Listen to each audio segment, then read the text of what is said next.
Delhi NCR में घना कोहरा छाया हुआ है।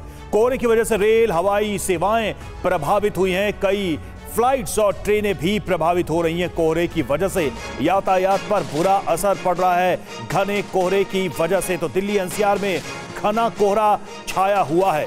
विजिबिलिटी काफी लो है, काफी कम है और इसकी वजह से यातायात पर बुरा असर पड़ता नजर आ रहा है।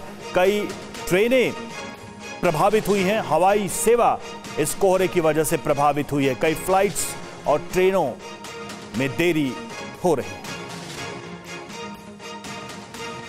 तो तस्वीरें हम आपको दिखा रहे हैं सुबह की किस तरह के हालात। देखिए इंडिया गेट, आईटीओ और अक्षरधाम पर कैसे घना कोहरा है और गाड़ियां यहां बहुत धीमी रफ्तार से चलती नजर आ रही हैं क्योंकि सड़कों पर विजिबिलिटी काफी कम है।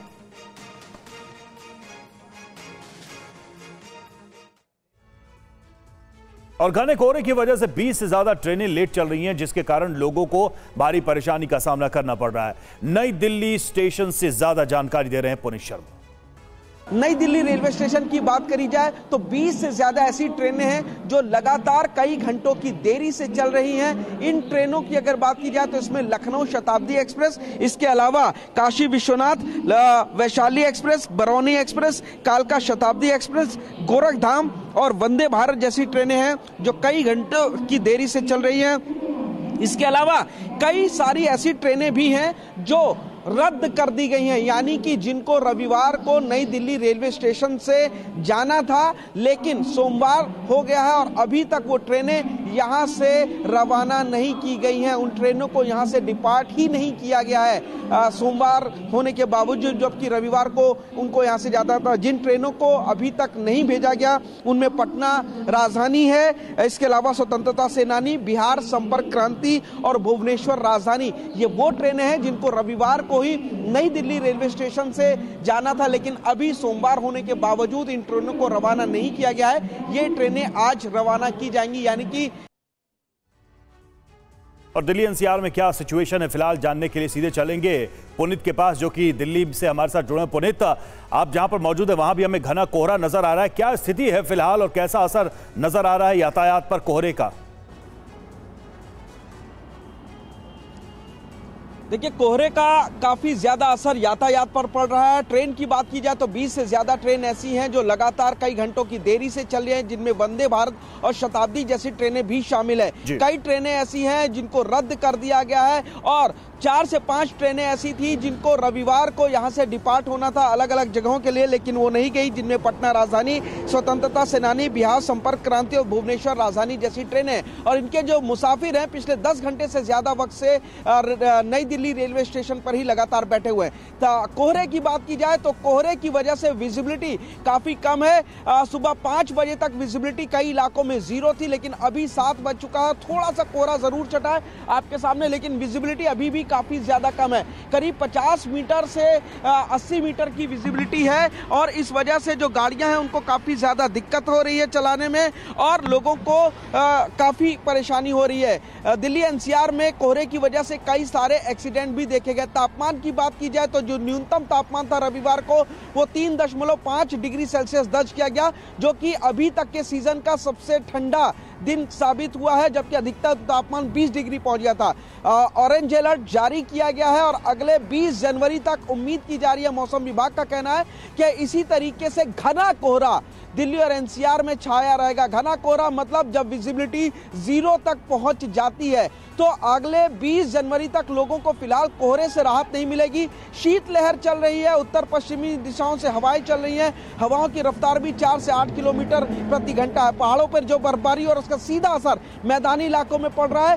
शीतलहर सबसे बड़ी परेशानी लोगों को इस वक्त सामने आ रही है और यही वजह है कि ठिठुरन से पूरी दिल्ली इस वक्त ठिठुर रही है और ये भी परेशानी फिलहाल खत्म होती नजर नहीं आ रही है। हालांकि मौसम विभाग का कहना है कि दोपहर के बाद धूप जरूर खिली रहेगी। रविवार का दिन ऐसा था जब सबसे ज्यादा देर तक यानी लगभग 10.5 घंटे तक दिल्ली वालों को कोहरे के अंदर रहना पड़ा। कोहरा का जो चादर थी वो दिल्ली को लगभग 10.5 घंटे तक अपने आगोश में ले रखा था।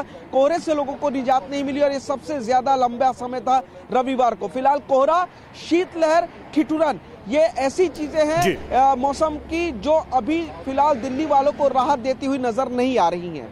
बिल्कुल पुनीत, दिल्ली और एनसीआर में इस वक्त ठंड के साथ साथ कोहरे की भी मार। बहुत बहुत शुक्रिया आपका इस अपडेट के लिए। और कड़ाके की ठंड से इस वक्त पूरा उत्तर भारत ठिठुर रहा है। यूपी, दिल्ली जैसे राज्यों में पहाड़ों जैसी ठंड पड़ रही है। देखिए रिपोर्ट। मौसम विभाग ने अगले 4 से 5 दिनों तक उत्तर भारत में सुबह के वक्त इसी तरह घने से घना कोहरा छाए रहने का अलर्ट जारी किया है। इसके अलावा दिल्ली समेत उत्तर पश्चिम क्षेत्रों में अगले 3 दिनों तक गंभीर शीतलहर का अनुमान है। रविवार की रात भी दिल्ली में सीजन की अब तक की सबसे सर्द रात रही। दिल्ली, पंजाब, हरियाणा, चंडीगढ़ और उत्तर प्रदेश में इन दिनों न्यूनतम तापमान 3 से 7 डिग्री सेल्सियस के बीच रिकॉर्ड किया जा रहा है। वहीं दक्षिण राजस्थान, मध्य प्रदेश, बिहार और झारखंड में तापमान 8 से 10 डिग्री सेल्सियस के बीच दर्ज किया गया। संभावना जताई जा रही है कि पश्चिमी हिमालय इलाकों में 16 जनवरी से वेस्टर्न डिस्टर्बेंस आने वाला है, जिसके असर से जम्मू कश्मीर, लद्दाख, हिमाचल प्रदेश में 16 और 17 जनवरी तो उत्तराखंड में 17 जनवरी को हल्की बारिश और बर्फबारी हो सकती है। कोहरे के कारण दिल्ली आने वाली कई ट्रेनें 5-5 घंटे देरी से पहुंची। सड़क से रेल यातायात पर गंभीर असर पड़ा है। ठंड और शीतलहर के बीच यात्री घंटों इंतजार करने को मजबूर हैं। सबसे ज्यादा परेशानी सड़क के किनारे रेहड़ी लगाने वालों को हो रही है। ठंड से लड़ने के लिए एकमात्र सहारा अलाव है। और दिल्ली एनसीआर में इस वक्त कड़ाके की ठंड पड़ रही है। शनिवार की तरह ही रविवार रात से राजधानी और आसपास के क्षेत्रों में घना कोहरा छाया है। गाड़ियों की रफ्तार धीमी हो गई। दिल्ली और एनसीआर में इस वक्त घना कोहरा पड़ रहा है और शीतलहर भी लोगों को इस वक्त तड़पा रही है। विजिबिलिटी कई इलाकों में शून्य तक पहुंच चुकी है। आपको दिखाना चाहेंगे ये दिल्ली की सड़कों का हाल है। दिल्ली और एनसीआर में शनिवार और रविवार की तरह सोमवार की सुबह भी घना कोहरा छाया हुआ है। विजिबिलिटी कई इलाकों में शून्य है तो कई जगह 20 से 30 मीटर है। सोमवार की सुबह भी जो दिल्ली की सड़कें हैं वो घनी चादरों में लिपटी हुई है कोहरे की, और कोहरे की वजह से रविवार को करीब 24 ट्रेनें देर से चली तो वहीं 194 जो फ्लाइट थी वो भी देरी से उड़ी हैं। दिल्ली एयरपोर्ट इलाके में सबसे कम यानी लगभग 0 विजिबिलिटी कोहरे की वजह से इस वक्त है। मौसम विभाग ने अगले 2 दिनों के लिए ऑरेंज अलर्ट जारी किया हुआ है और जो हवाओं की गति है वो उत्तर पश्चिम दिशा की ओर से चल रही है। लगभग 4 किलोमीटर से 8 किलोमीटर प्रति घंटे की रफ्तार से जो हवाएं हैं वो चल रही है और इस वक्त दिल्ली और एनसीआर में सबसे ज्यादा घना कोहरा छाया हुआ है। और देश भर में आज मनाई जा रही है मकर संक्रांति। पवित्र नदियों में स्नान करने पहुंच रहे श्रद्धालु नदियों में लगा रहे हैं आस्था की डुबकी।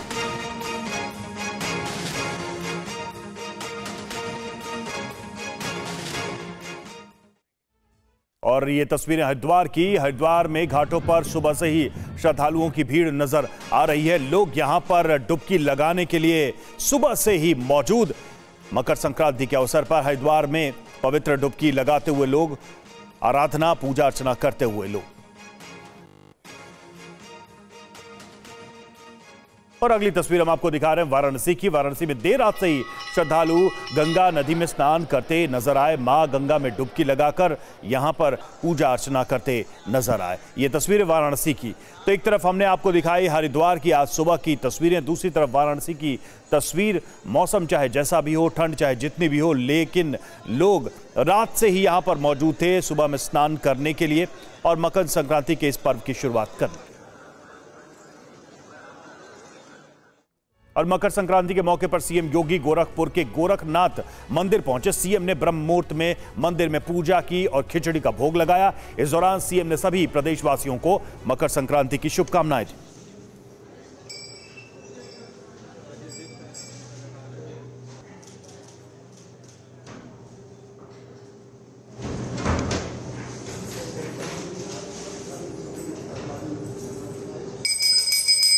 तो सीएम योगी आदित्यनाथ मकर संक्रांति के अवसर पर गोरखपुर पहुंचे, गोरखनाथ मंदिर में। और देखिए आज सुबह की शुरुआत कैसे हुई, पूजा अर्चना के साथ, ध्यान के साथ।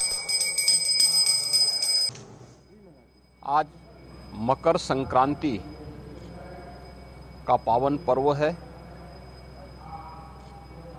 मकर संक्रांति के अवसर पर मैं पूरे प्रदेशवासियों को,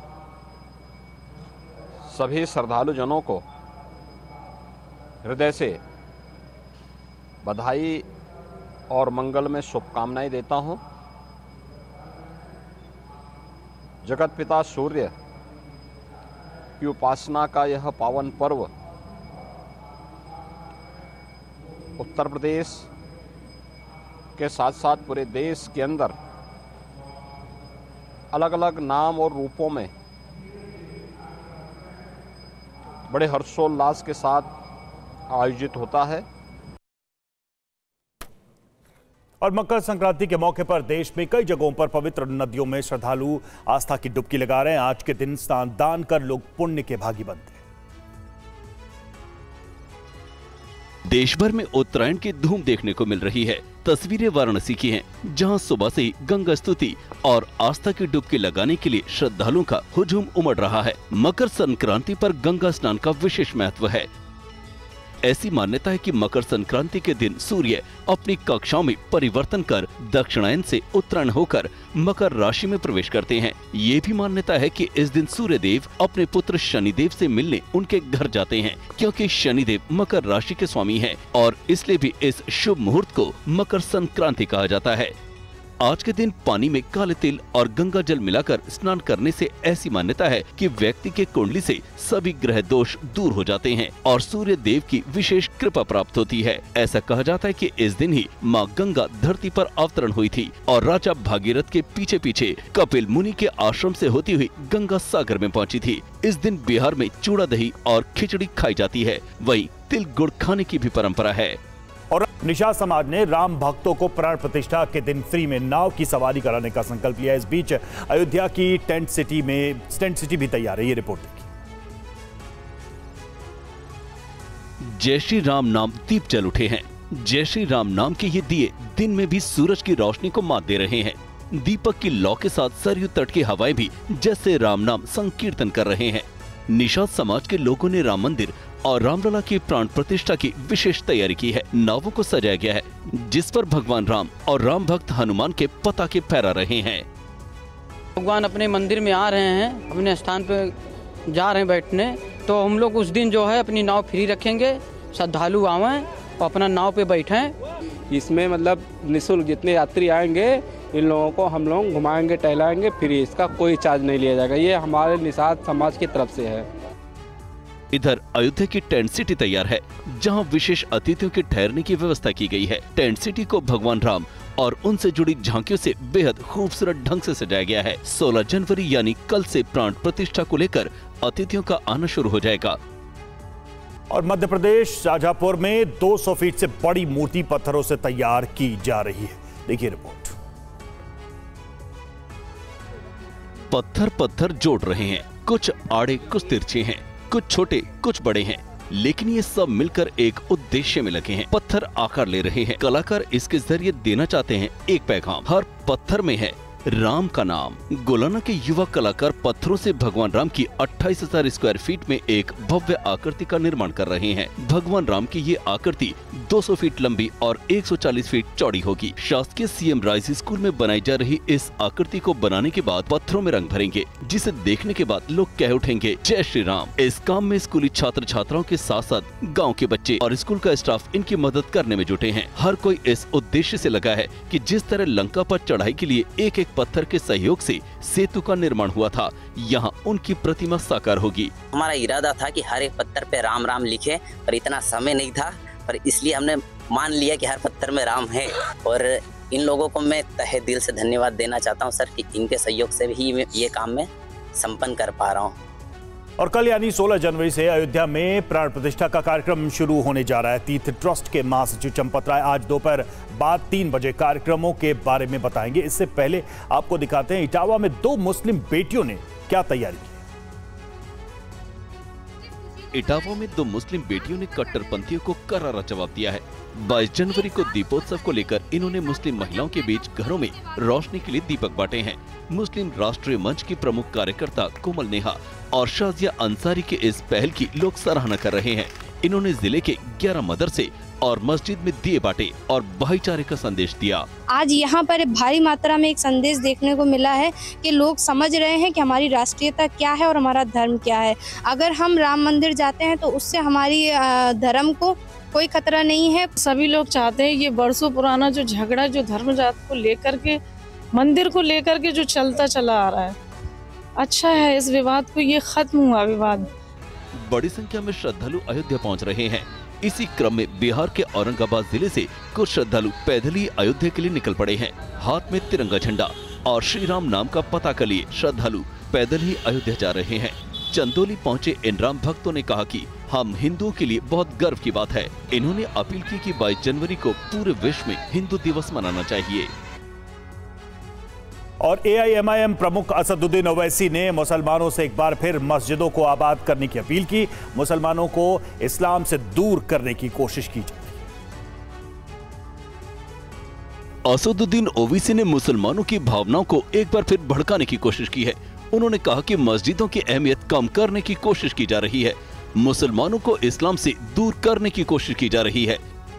अगर आप होश के नाखून नहीं लेंगे तो फिर ये तमाम जो लोग आज इक़्तिदार की कुर्सियों पर बैठने वाले ये जालिम लोग, ये हमारी मस्जिदों पर ललचाई हुई नजरों से देख रहे हैं। वो जानते हैं कि मुसलमान को मस्जिद से दूर कर दो। केंद्रीय मंत्री अश्विनी चौबे ने असदुद्दीन ओवैसी के बयान पर कड़ी आपत्ति जाहिर की है। ओवैसी तो ये BC है, ये OBC नहीं है, BCA है।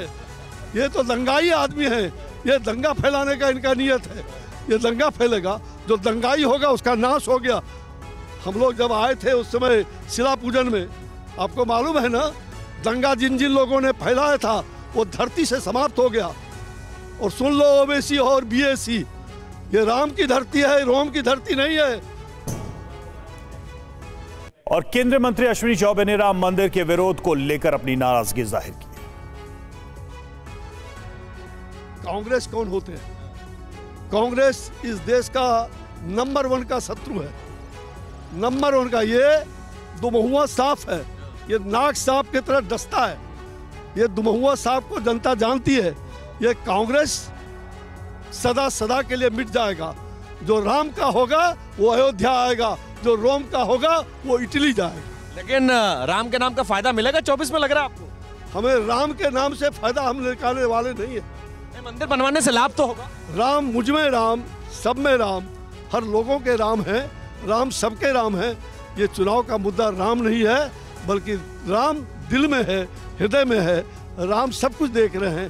राम तो पराक्रम रूप लेकर के इन भ्रष्टाचारियों को, इन आतंकवादियों को, इन आतताइयों का नाश करेंगे और इस धरती पर पुनर्राम राज्य की स्थापना। और जो सनातन धर्म को गाली देते हैं, रामचरितमानस का जो अपमान करते हैं, ऐसे लोग मिट्टी में मिल जाएंगे।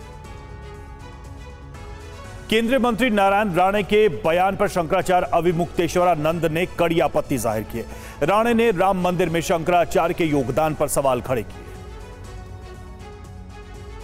शंकरांच्या म्हणण्याला त्यांचं योगदान त्यांच्या जीवनातलं सांगावं। हे योगदान हिंदू धर्मासाठी दिलं जे रामाने दिलं। केंद्रीय मंत्री नारायण राणे ने शंकराचार्य पर दिए गए इस बयान पर अविमुक्तेश्वरानंद भड़क गए। उन्होंने राणे को नसीहत दी। नारायण राणे अपने पिता, माता, दादा, दादी के साथ सनातन धर्म का पालन कर पा रहे हैं, तो इसमें 100 साल के संगठन का नहीं, 45 साल की पार्टी का नहीं, 2500 साल की शंकराचार्य परंपरा का योगदान है। वो ये भी आरोप लगा रहे हैं कि आप राजनीतिक चश्मे से देख रहे हो, ऐसे ना देखें और आपको तो जाके आशीर्वाद देना चाहिए। अच्छा, मतलब राणे जी स्वयं राजनीतिक हैं और उनका चश्मा राजनीतिक नहीं है, और हम धार्मिक व्यक्ति हैं, हमारा चश्मा राजनीतिक है।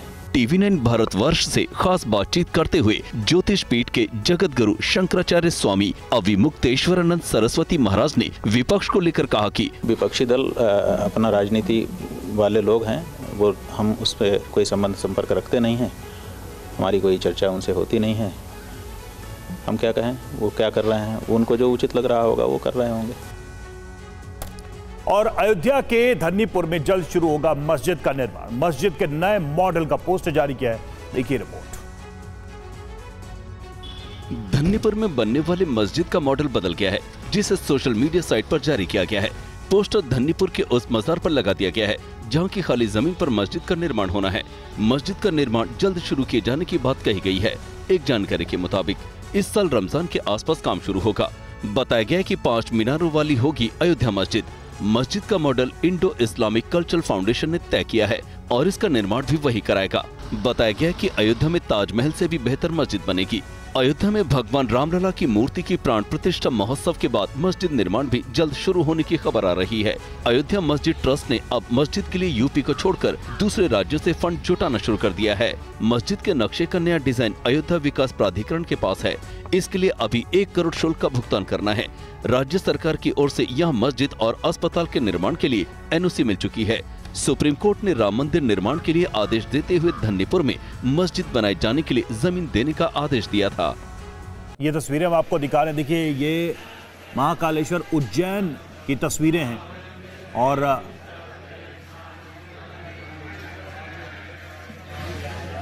महाकाल मंदिर में दर्शन करने के लिए भारतीय क्रिकेट टीम के खिलाड़ी पहुंचे।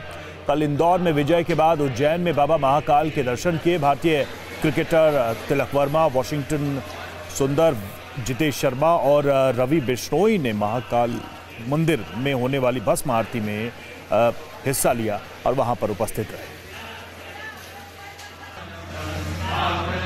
और तमिलनाडु के मदुरै से जल्लीकट्टू की तस्वीरें आ रही हैं। आपको सीधे वहीं ले चलते हैं। देखिए तस्वीरें। जल्लीकट्टू तमिलनाडु का एक परंपरागत खेल है जिसमें बैलों को इंसान नियंत्रित करते हैं। जल्लीकट्टू का इतिहास 2500 साल पुराना है। इस खेल में पहले बैलों की सींग पर सिक्कों की पोटली बांधी जाती थी जो जीतने वाले को इनाम में मिलती थी। जल्लीकट्टू में एंट्री गेट से बैलों को छोड़ा जाता है और जो शख्स 15 मीटर के दायरे में बैल को पकड़ लेता है वो विजेता हो जाता है। जो भी व्यक्ति बैल पर कूदकर या लटक कर 15 मीटर की दूरी तक जाता है वो विजेता कहलाता है। अरब में एटमी विनाश की कमेंट्री शुरू हो गई है। अरब की जंग में ईरान भी उतरने जा रहा है। हूती पर अमेरिका के विनाशकारी हमलों के बाद ईरान भी खौफ में आ गया है। ईरान ने अपने बॉर्डर पर परमाणु मिसाइलों को तैनात कर दिया और बॉर्डर पर अपनी अतिरिक्त सेना भी भेज दी है। इसके साथ ही ईरान मुस्लिम देशों के साथ नई रणनीति भी बना रहा है। तो क्या ईरान को इस बात का अंदाजा हो गया है कि अमेरिका हूती पर बम बरसाने के बाद तेहरान पर भी हमला करेगा? तो क्या अरब की जंग में ईरान एटमी धमाका करने वाला है?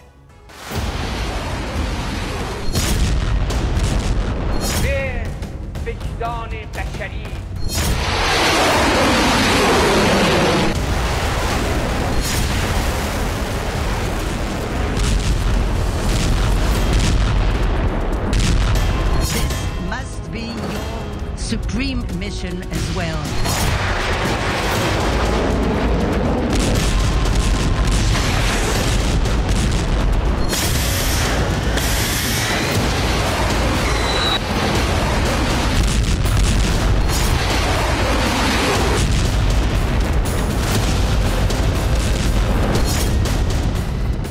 लाल सागर में उठे बारूदी शोलों से अरब का रण क्षेत्र जंग का सबसे बड़ा अखाड़ा बनने जा रहा है।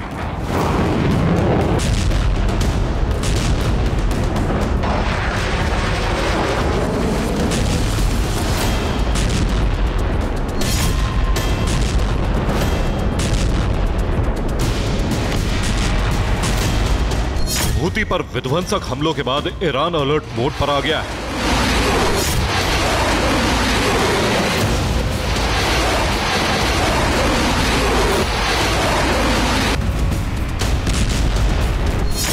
रिपोर्ट्स के मुताबिक यमन पर अमेरिका के बारूदी हमलों के बाद ईरान ने अपने बॉर्डर पर बेहद खतरनाक मिसाइलों और ड्रोन्स के जखीरे तैनात कर दिए हैं। ईरान के बॉर्डर पर 11 लड़ाकू और मोबाइल ब्रिगेड तैनात है। हालांकि ईरान ने कहा है कि यह तैनाती स्थायी सुरक्षा बनाए रखने के मकसद से की गई। ईरान कुछ और मिसाइलें भी जल्द ही अपने बॉर्डर पर तैनात करेगा। ईरान में नई मिसाइलों का निर्माण पूरा हो चुका है। नई मिसाइलों का अनावरण भी जल्द किया जाएगा। ईरान से आई खबरों के बाद बड़ा सवाल है कि अमेरिका के साथ बढ़ते तनाव के बीच ईरान ने अपनी सीमा पर सेना की प्लाटून और अपनी मिसाइलों की तैनाती क्यों की?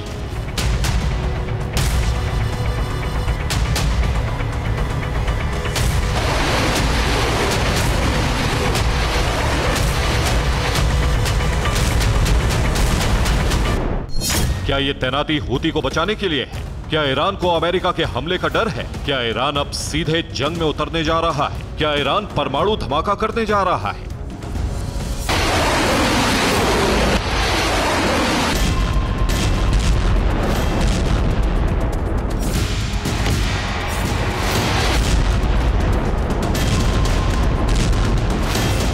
डर है कि अमेरिका उस पर हमला कर सकता है, तो क्या अमेरिका के हमले से बचने के लिए ईरान ने पहले से ही मिसाइल और ड्रोन तैनात कर दिए? इजराइल की खुफिया एजेंसी का यह दावा है कि ईरान बहुत जल्द नया एटमी टेस्ट करने वाला है। अगर ऐसा हुआ तो फिर अरब में खास तौर पर परमाणु बवंडर उठ सकता है। अरब में बढ़ते जा रहे एटमी खतरे के बीच इजराइल के प्रधानमंत्री बेंजामिन नेतन्याहू ने अमेरिकी विदेश मंत्री एंटनी ब्लिंकन से ईरान को परमाणु परीक्षण से रोकने की अपील की है।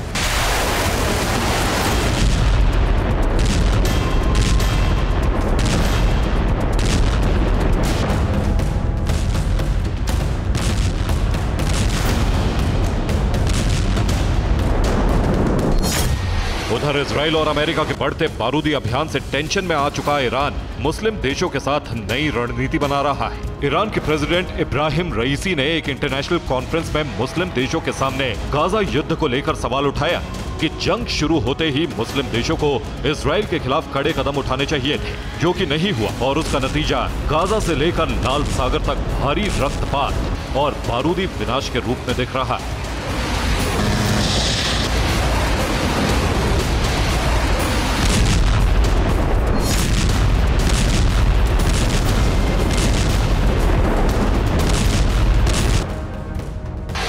अगर गाजा युद्ध के बीच और लाल सागर में हूती के साथ जारी जंग के दौरान ईरान ने एटमी ब्लास्ट कर दिया तो अरब में विनाश की बहुत बड़ी आग भड़केगी, जिसकी चपेट में कई देश होंगे। अरब में उठे बारूदी बवंडर के बीच अमेरिका और ब्रिटेन लाल सागर में हूती का कब्रिस्तान बना देना चाहते हैं। हूती के हमलों को लेकर भी अमेरिकी राष्ट्रपति जो बाइडेन ने ईरान को सख्त लहजे में चेतावनी दी है। अमेरिकी राष्ट्रपति बाइडेन ने साफ कर दिया है कि हूती पर हमला ईरान के लिए सीधा संदेश है। अमेरिका हूती पर हमले जारी रखेगा और लाल सागर में हूती की दादागिरी को हमेशा के लिए दफन कर देगा। अमेरिका रेड सी में हूती के हमलों का लगातार जवाब दे रहा है। इस बीच हूती और उसके साथ ही ईरान को भी अमेरिकी रक्षा मंत्री लॉयड ऑस्टिन ने भी चेतावनी दे दी। अमेरिकी रक्षा मंत्री लॉयड ऑस्टिन ने कहा है कि रेड सी में हूती का आतंक खत्म नहीं हुआ तो शुक्रवार के हमलों से भी बड़ा खामियाजा भुगतना पड़ेगा। दरअसल लाल सागर का इलाका हूती के बहाने अमेरिका और ईरान के बीच वर्चस्व का अखाड़ा बन गया। रेड सी में हूती ने अमेरिका को सीधी चेतावनी दी थी। हूती लगातार पश्चिमी जहाजों को निशाना बना रहा था। हूती को सबक सिखाने के लिए अमेरिका ने हूती पर बड़ा हमला करके इसी बहाने ईरान को भी संदेश दे दिया। जानकारों का मानना है कि यमन में अमेरिका का हमला रेड सी के जरिए व्यापार करने वाली कंपनियों और उनके देशों का भरोसा जीतने की कोशिश भी है, क्योंकि उनके जहाजों पर हूती के हमलों से उन देशों को बड़ा नुकसान हो रहा था। एक्सपर्ट्स के मुताबिक हूती पर हमलों के बहाने अमेरिका लाल सागर में अपना वर्चस्व बनाए रखना चाहता है। लाल सागर के साथ ही अमेरिका अदन की खाड़ी में भी अपना दबदबा कायम रखना चाहता है। सऊदी अरब और यूएई जैसे मुस्लिम देशों का विश्वास जीतना भी अमेरिका का मकसद है। जानकारों का मानना है कि हूती को दहलाकर बाइडेन एक तीर से कई निशाने साधना चाहते हैं, लेकिन यमन में अमेरिका के हमलों से अरब में महायुद्ध का मंजर दिखने लगा।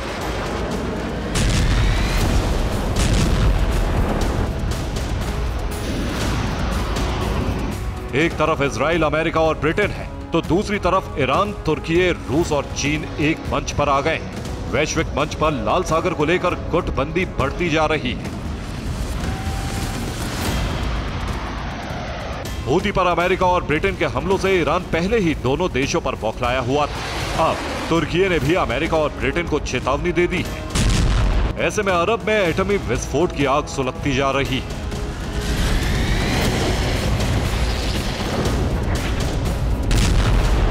Bureau report, TV9 भारतवंश। और वहीं यूक्रेनी हमले में बाल बाल बचा रूसी सैनिक ने यूक्रेनी ड्रोन को चकमा दिया। ये देखिए किस तरह से इस रूसी सैनिक ने अपनी जान बचाई। ड्रोन अटैक होने वाला था, लेकिन कैसे इसने इस ड्रोन अटैक को नाकाम किया और कैसे यूक्रेनी ड्रोन को चकमा दिया।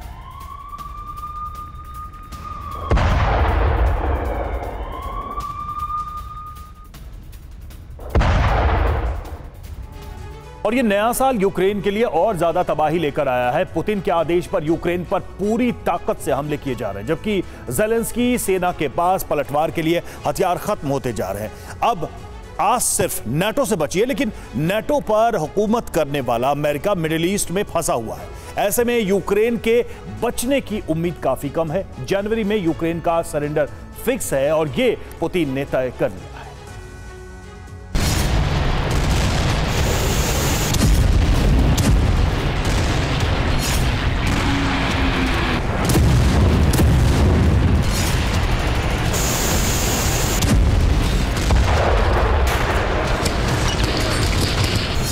आसमान से रात भर अंगारे बरसते रहे। तबाही का ऐसा तांडव यूक्रेन ने पहले नहीं देखा था।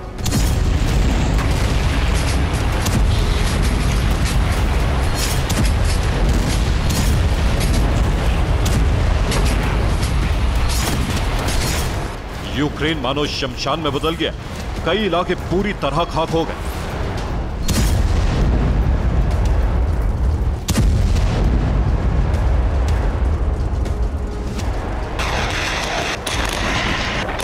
पुतिन ने यूक्रेन का सर्वनाश करने की कसम खाई हुई है और उसे पूरा करने के लिए हर रोज ताबड़तोड़ हमले हो रहे हैं।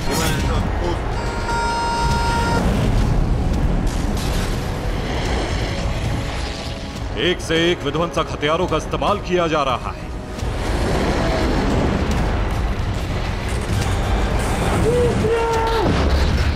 इस बार बारी किंजल मिसाइल की थी, जिसने यूक्रेनी फोर्स के ठिकानों पर पूरी तरह से अटैक करके तबाह कर दिया। रूस ने यूक्रेन पर मास मिसाइल अटैक किए हैं। किंजल के अलावा KH-22 मिसाइल से भी अटैक किए गए।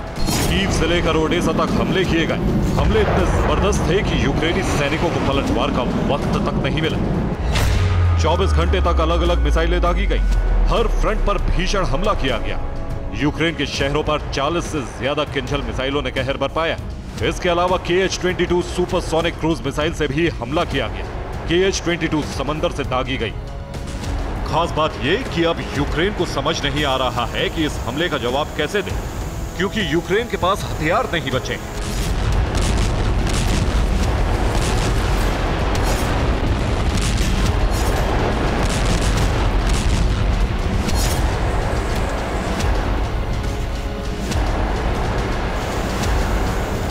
डिफेंस सिस्टम पूरी तरह से नाकाम साबित हो रहे हैं। अब यूक्रेन सिर्फ ड्रोन के सहारे है, जिनकी खेप कभी भी खत्म हो सकती है। यानी यूक्रेन अब सिर्फ हारी हुई बाजी ही लड़ रहा है, क्योंकि उसके पास रूस से मुकाबला करने के लिए हथियार नहीं है। हालांकि ज़ेलेंस्की को यह उम्मीद है कि अगर उसको F-16 मिल जाएगा तो फिर वो रूस पर एक बार फिर हावी हो सकता है। ज़ेलेंस्की को उम्मीद इसलिए जागी है क्योंकि ब्रिटेन के PM ऋषि सुनक 2 दिन पहले कीव दौरे पर गए थे। वहां जाकर यूक्रेन का हर तरीके से साथ देने का वादा किया था। सुनक के दौरे के बाद ज़ेलेंस्की को थोड़ी हिम्मत जरूर मिली है, क्योंकि पिछले 1 महीने में ज़ेलेंस्की ने कई हताशा भरे बयान दिए। उन्हें लग रहा था कि नाटो ने यूक्रेन का साथ छोड़ दिया है, इसलिए वो बार बार पुतिन के प्रकोप का हवाला दे रहे थे। लेकिन सवाल अभी भी वही है, आखिर यूक्रेन को हथियार कब मिलेंगे? क्योंकि अब यूक्रेन को एयरक्राफ्ट की जरूरत है, वरना हार तय है। हालांकि इस बीच पोलैंड ने लड़ाकू विमान भेज दिए हैं, जिससे रूसी कब्जे वाले इलाकों पर हमले किए जा सके, रूसी शहरों पर भी अटैक किया जा सके। लेकिन यूक्रेन ऐसा ज्यादा दिन तक नहीं कर सकता है, क्योंकि रूस ने जिस तेजी से हमले किए हैं उससे साफ हो चला है कि यूक्रेन कभी भी सरेंडर के लिए मजबूर हो सकता है।